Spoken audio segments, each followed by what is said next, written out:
Hi, listeners. This is Abby. Today we're going to be watching a film called The People's Joker, which is very indie. It was kind of made with a lot of love. It's a little bit scrappy in places. And it kind of relates to something that I was listening to this morning. I was listening to an episode of one of my favorite podcasts, Never Post, and they were doing a roundtable discussion with a lot of people in the podcasting industry, which I was surprised to hear is having a massive crisis. Is it? Apparently, like all the money is leaving. Nobody can get sponsorships anymore. There's no ad money anymore. There was some big podcaster they were discussing who said that in order to make a sustainable living podcasting, you need 200,000 downloads per episode. Huh.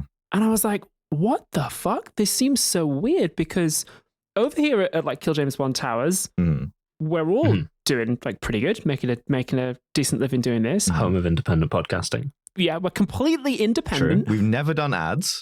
Never right. run a single ad. As far as I'm aware, We've never been asked, even. no one's ever even asked us We've to do never that. even had to turn somebody down. Yeah. I did have to download NordVPN to watch this movie, so if you want to hit me up about that. Yeah, nobody's approached us to run an ad. No big podcasting production company has ever reached out to us or asked to acquire us or anything. And like we do live shows occasionally, and they're like the audiences is fucking great. So it's weird that like we're doing like really well.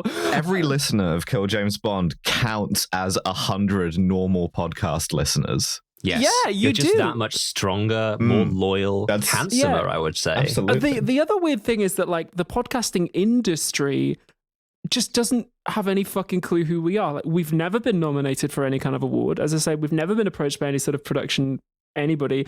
We were asked to do a podcasting industry show one time, and I went along, and then I refused to go on stage because the other panelists had a history of transphobic comments, and I said, I'm not doing it. And like, that's it. As for like, no one in the podcasting industry This is why they don't talk to us, though. has any fucking clue what Kill James Bond is. And it's like, everyone else is fucking melting down and working like 5 jobs to keep their podcast going. Imagine. Like, they're like big people like NPR and shit are just like, what are we doing? There's no money in podcasting anymore. And we're just like 3 trans idiots doing the best film criticism of the last 40 years. Just like fucking bossing it. So I wanted to say to the listeners, in the spirit of independent media and stuff that is made scrappily and with love, hey, thanks for fucking being here. Because you're doing so good. I didn't even know our industry was in crisis. Yeah. Like, Just found out about the crisis. yeah, to our fellow podcasters, hey, stay strong. Have you considered getting good? Like, Sorry that happened to you. I'm looking at our email here just in case we've missed all of these emails or something. yeah. Doesn't look like it. It really just seems that people really relate to, I mean, what we're doing. You could say that we've invented a style of anti-podcasting. You might even call it Chaos podcasting. Fuck's sake.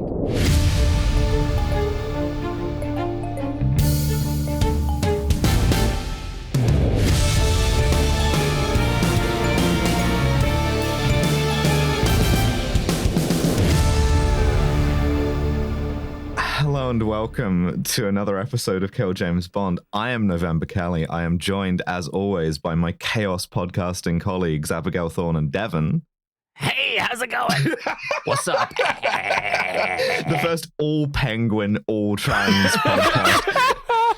No, we watched The People's Joker, and I gotta be honest, I'm in a kind of like emotionally vulnerable state with this one because like I often find that like how much you relate to a movie doesn't make for very good movie criticism. But in this case, I can't help it. This is a movie that I feel has been like laser targeted on my position. And all of the ways in which I kind of bounced off something like I Saw the TV Glow are all ways in which I deeply connected with The People's Joker. And this has very rapidly become one of my favorite movies. And so I'm just like, Hell fucking yeah. Whereas I'm the complete opposite. Like this movie is about it was shit. No, I loved it. I had a great time watching this. Let me be clear. It was good. But I can do like film criticism and analysis of it because it's a film about being a trans person, being a closeted trans person. So like similar themes to I Saw the TV Glow, and that it's also a love letter to a particular kind of media. But I don't relate to this particular kind of trans story at all because I'm a freak and there's something wrong with me and I'm AGP. There's like, 2 kinds of trans that's person. right. That's what I'm hearing. We've seen 2 kinds of trans film.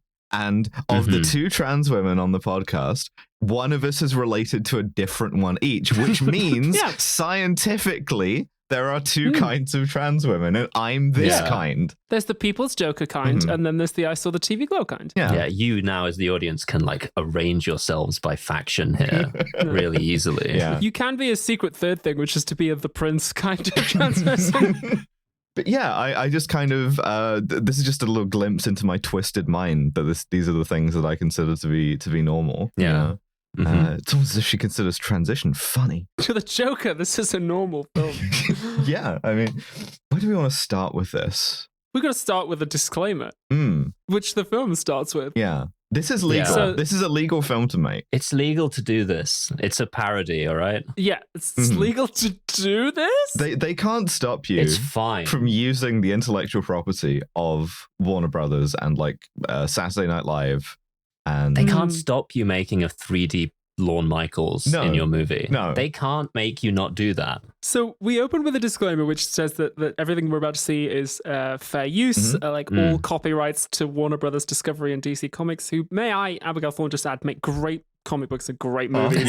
Yeah. And also the film tells us that it was made during COVID. Yeah. Can tell. And we open on a TV that shows us a world falling apart. There's war on the news. There's been something called the Cyber Wars, which we never really found out what they are. And this animated Alex Jones style conspiracy theorist broadcaster is ranting and raving about everything's going wrong, like the woke, the DEI, the transgenders, they're taking over. When will Batman save us? And meanwhile, our lead character, Joker the Harlequin, is watching the news, and my notes say smoking transsexually. Yes. Yeah. Yes. This is our lead, Vera Drew, who I believe wrote and directed. I think so. Yeah. Yeah. Wrote, directed, and starred playing the Joker (brackets trans femme). And she's really fucking good, right? And yes, sets out the stall of this movie immediately, which is this is your like trans femme coming of age comic book movie, right? This is a lot more like my trans experience. I think it's a lot more confident in some ways.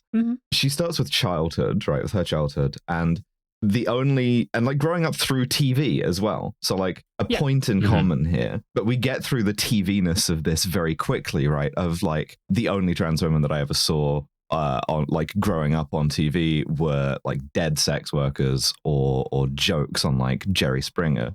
Yeah. Well, so just kind of pump the brakes a little bit. We'll go kind of beat by beat. Sure. Because she tells us, the audience, she said, ever since I was a kid, I always wanted to be Joker.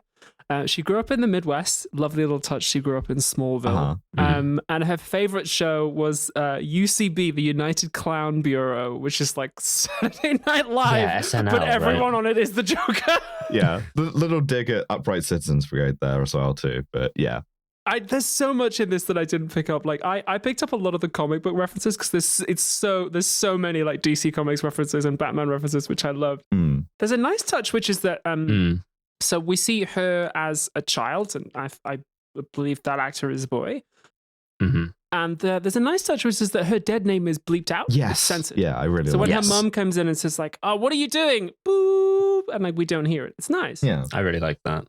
For the first couple, I did think that she was calling him faggot the whole time, but like, and it took me, I'm going to say, an embarrassingly long time to realize that that's not what was happening there. That would be an incredible dead name. It would be?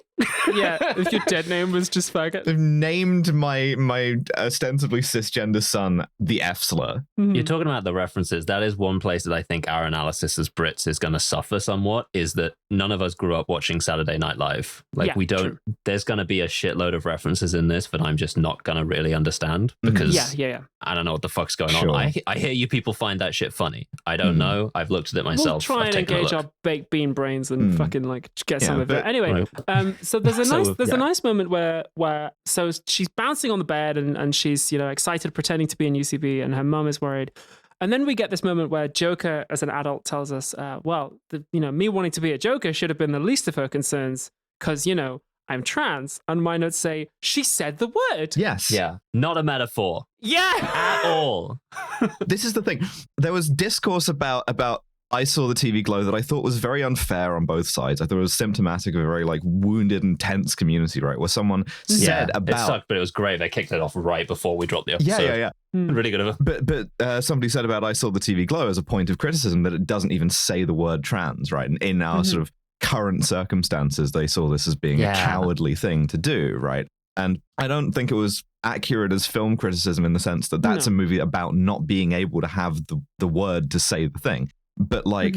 Yeah, like it's sort of the point that they don't know. I take the broader point, and I think it was well expressed in a more general sense, which is that there are not a lot of movies that are willing to say the word transgender with their chest, right? No, and this movie absolutely does. And also says the word cisgender. Yes. Which I love, because, I mean, listeners, spoilers, that, not really spoilers for the film, but like spoilers for the trans agenda.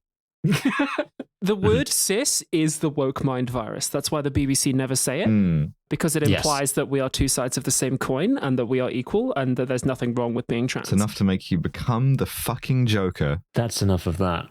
Judging by how we tend to do these intros to the bonus episodes, most of what you're going to have just heard is Abby talking about how cool it is for you to support independent podcasting. And what better a time to do that than right now?